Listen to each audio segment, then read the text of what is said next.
সংসদ সদস্য বীর মুক্তিযোদ্ধা দক্ষিণের সাংবাদিক সদস্য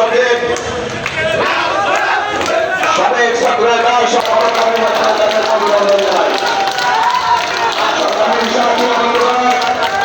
প্রধানমন্ত্রী হিসেবে জনাব তারেক রহমান প্রথমবারের মতো বরিশাল আসছেন। বরিশালের সবগুলো আসন কেটে প্রধানমন্ত্রীকে উপহার দিয়েছে বরিশালের জনগণ। অতএব বরিশালের যে সমস্যাগুলো আছে এই সমস্যাগুলো প্রধানমন্ত্রীর নলেজে আছেন, উনি কালকে আসবেন। আমরা প্রত্যাশা করি আমাদের সমস্যাগুলো আমরা তুলে ধরব, তিনি ধাপে ধাপে এই সমস্যাগুলো সমাধান করবেন, এটা আমরা প্রধানমন্ত্রীর কাছে প্রত্যাশা করি। আর প্রথমবারের মতো উনি বরিশালে আসছেন, এই জন্য আমরা বরিশালবাসীর পক্ষ থেকে আন্তরিক শুভেচ্ছা, প্রাণ ঢালা অভিনন্দন জানাচ্ছি। নেতাকর্মীরা আইন শৃঙ্খলা রক্ষাকারী বাহিনীকে সহযোগিতা করবে, কারণ উনি প্রধানমন্ত্রী হিসেবে এই সফরে আসছেন।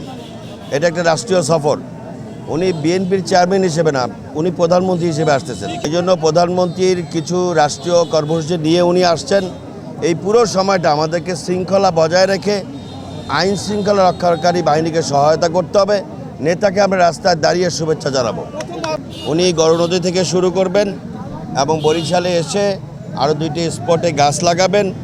এরপরে শিল্পকলা একাডেমিতে একটি সাংগঠনিক সভা করে তিনি ঢাকা উদ্দেশ্যে রওনা করবেন।